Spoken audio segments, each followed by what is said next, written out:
Toilet में चुड़ैल का साया। आय हाय, छी छी छी, इन इंसानों ने भी मेरे इस टॉयलेट को कितना गंदा कर दिया है। मन तो करता है बंदर के जैसे मार मार कर इनका पिछवाड़ा लाल कर दूं। चुड़ैल ये बोल ही रही थी कि तभी एक आदमी एक लोटा लेकर उस टॉयलेट में गाना गाते हुए आ रहा था। आज से तेरा टॉयलेट मेरा हो गया, आज से मेरा घर तेरा हो गया। उसे देखकर चुड़ैल बोलती है, अच्छा, तो एक मुर्गा और आ गया, इसको नहीं छोड़ूंगी। इन इंसानों ने मेरे इस टॉयलेट को बहुत ही ज्यादा गंदा कर रखा है। ये टॉयलेट सिर्फ और सिर्फ मेरा है। इनको मैं यहाँ पर पॉटी करने देती हूँ तो ये सोचते हैं कि ये इनके बाप का माल है। मुझे पता है ये मेरे टॉयलेट को सही से साफ करके नहीं जाएगा। अब मैं इस टॉयलेट के साथ साथ इसका भी सफाया कर दूंगी। इतना कहकर वो चुड़ैल गायब हो जाती है और तभी वो आदमी लोटा लेकर उस टॉयलेट के अंदर चला जाता है और पॉटी करने लगता है। पॉटी करने के बाद जब वो टॉयलेट के फ्लश को नहीं दबाता और सीधा दरवाजा खोलकर बाहर की तरफ जाने लगता है, जैसे वो आदमी टॉयलेट का दरवाजा खोलता है कि तभी उसे किसी के जोर जोर से हंसने की आवाज आती है। उस आवाज को सुनकर वो आदमी बहुत डर जाता है और डरते हुए बोलता है, कौन है रे? हमका इस तरह डराए रहा है, कौन है? तुम्हारी मौत तो का आवाज लगाए रही है, काहे कि तू यहाँ पर पॉटी करके जा रहा है, लेकिन तूने फ्लश को नहीं दबाया। यही खातिर तो का अब हम मौत के घाट उतार दे। इतना कहकर वो चुड़ैल उस आदमी के सामने भयंकर रूप में प्रकट हो जाती है और उसको अपनी भूतिया शक्ति से टॉयलेट के होल में खींच कर ले जाती है। उस आदमी का लोटा टॉयलेट के बाहर गिर जाता है और वो आदमी उस टॉयलेट के अंदर गिरकर मर जाता है। ये देखकर चुड़ैल हंसते हुए बोलती है,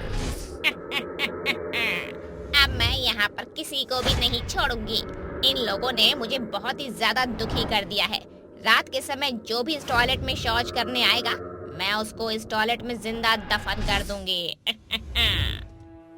इतना कहकर वो चुड़ैल अपने आप गायब हो जाती है और अगली सुबह उस आदमी की पत्नी रेखा हर जगह अपने पति को ढूंढती हुई रोते हुए सभी का दरवाजा खटखटाती है और बोलती है, भीमा भैया, आपने मेरे पति को कहीं देखा है क्या? वो रात से ही मुझे दिखाई नहीं दे रहे हैं। नहीं बहन, मैंने तुम्हारे पति को नहीं देखा। रेखा रोते हुए उस टॉयलेट के पास जा पहुंचती है जहां वो अपने पति का लोटा टॉयलेट के बाहर गिरा हुआ देखती है। वो ये देखकर रोते हुए बोलती है, हे भगवान, आखिर मेरे पति को इस चुड़ैल ने मार दिया। भगवान जाने इस चुड़ैल का हम लोगों ने आखिर क्या बिगाड़ा है जो ये हम सभी को इस तरह भयानक मौत दे रही है। रेखा उस टॉयलेट के पास ही बैठकर फूट फूट कर रोने लगी और इस तरह रात हो गई और रेखा की आंख लग गई थी। वहीं दूसरी तरफ वो चुड़ैल एक बार फिर हंसते हुए उस टॉयलेट के होल में से बाहर निकलती है और बोलती है, आज एक बार फिर मैं इस टॉयलेट में किसी न किसी इंसान को मार दूंगी। मैं अपनी मौत का बदला लेकर ही रहूंगी। चुड़ैल की आवाज सुनकर रेखा की आंखें खुल जाती हैं। वो टॉयलेट के अंदर जाने के लिए टॉयलेट का दरवाजा जैसे ही खोलती है, वैसे ही वो वहां खुद के सामने एक भयानक चुड़ैल को पाती है।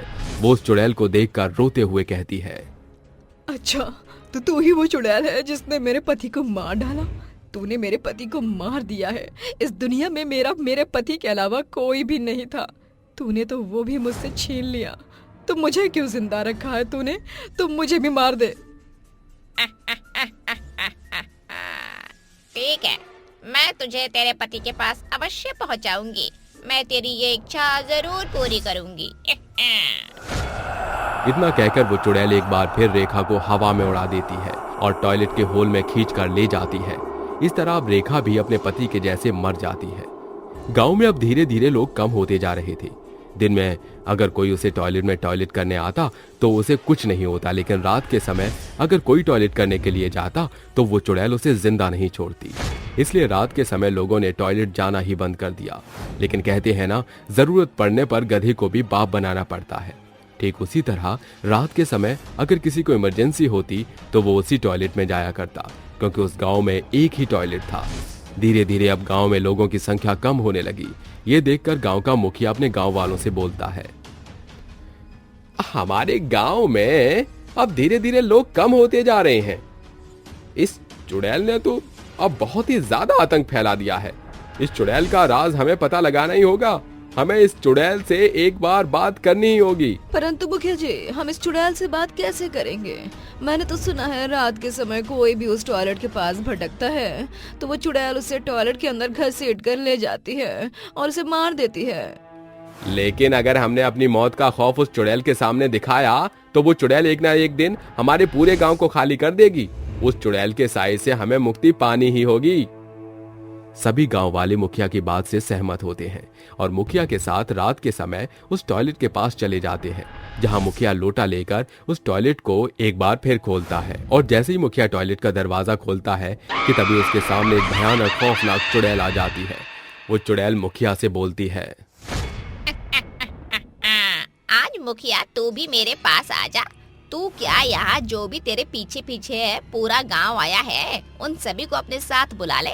चुड़ैल की ये बात सुनकर मुखिया हक्का बक्का रह जाता है और वो सोचता है, अरे इस चुड़ैल को कैसे पता चला कि मैं पूरे गांव वालों के साथ यहाँ पर आया हूँ? मुखिया, मुझे तो ये बात भी पता है कि तू इन सभी गांव वालों के साथ मेरा राज पता करने आया है। तू मुझसे मेरा सच पूछेगा? अरे ये मेरे मन की बात कैसे सुन ले रही है? मुखिया, मैं एक शक्तिशाली चुड़ैल हूँ। मैं तेरे मन की क्या, मैं इस पूरे गांव के दिमाग में क्या चल रहा है वो भी बता सकती हूँ। तुझे क्या लगा तू यहाँ पर अनजान बनकर आएगा और मैं तुझे नहीं पहचानूंगी? तुझे मेरा सच जानना है ना? तो सुन, कुछ साल पहले की बात है। मैं इसी गांव में रहती थी। मेरा नाम रागिनी था और मैं एक टॉयलेट साफ करने वाली महिला थी। सभी लोग मुझसे घिन किया करते थे क्योंकि मैं एक टॉयलेट साफ करने वाली महिला थी। मैं दिन भर काम करके इधर से उधर भटकती और जब रात के समय अपने घर आती तब मुझे ये गांव वाले बोलते, छी छी छी, देखो तो कितनी गंदी महिला आ गई है। ये तो लोगों की पॉटी साफ करती है। छी, इसके हाथ से तो कुछ खाना पीना भी दुश्वार है। पता नहीं ये खुद के हाथ से खाना कैसे खा लेती है। भैया, यहाँ पर कोई काम बड़ा या छोटा नहीं होता, काम तो काम होता है। अगर आप कोई काम करते हैं और अगर आपको कोई इस तरह बोलेगा तो आप क्या करेंगे? उसकी बातों का जवाब वो नहीं देता और इस तरह रागिनी वहां से चली जाती है। उस आदमी को अपनी इंसल्ट फील होती है और रात के समय वो आदमी रागिनी के घर में आता है और तकिए से उसका मुंह दबा देता है। सांस न लेने की वजह से रागिनी अब अपना दम तोड़ देती है। उसको मरा हुआ देख वो आदमी उसे उठाकर उस टॉयलेट में ले जाता है और उसे टॉयलेट में गाड़ देता है। तब से ये टॉयलेट मेरा घर बन चुका है। दिन के समय तो मैं किसी को कुछ नहीं करती, लेकिन रात के समय इधर जो भी गंद मचा कर जाता है मैं उसे मार देती हूँ। मैं मानता हूँ कि तेरे साथ बहुत ही ज्यादा गलत हुआ है, लेकिन तू यहाँ पर किसी को इस तरह नहीं मार सकती। चल ठीक है, मैं यहाँ से चली जाऊंगी, लेकिन मेरी एक शर्त है। क्या तुझे मंजूर है? मुझे तुम्हारी एक नहीं बल्कि 2 शर्त मंजूर है, क्योंकि मैं अपने गांव वालों को बचाने के लिए कुछ भी कर सकता हूँ। इसलिए मैं तुम्हारी सारी शर्तों को भी पूरा कर सकता हूँ। मैं तभी जाऊंगी जब तुम सभी गांव वाले शौचालय को साफ रखोगे। जिस दिन मुझे ये शौचालय गंदा दिखा उस दिन मैं यहाँ पर आकर एक बार फिर मौत का तांडव मचा दूंगी। चुड़ैल ये बोल ही रही थी कि तभी सभी गांव वाले वहां आ जाते हैं और मुखिया के साथ साथ गांव वाले भी चुड़ैल की बात से सहमत हो जाते हैं, जिसके बाद सभी गांव वाले अब उस टॉयलेट को एकदम साफ सुथरा रखने लगते हैं और खुशी से एक साथ रहने लगते हैं। इस तरह अब उस गांव में रात के समय ना तो किसी की मौत हुई और ना ही वो चुड़ैल किसी को नजर आई।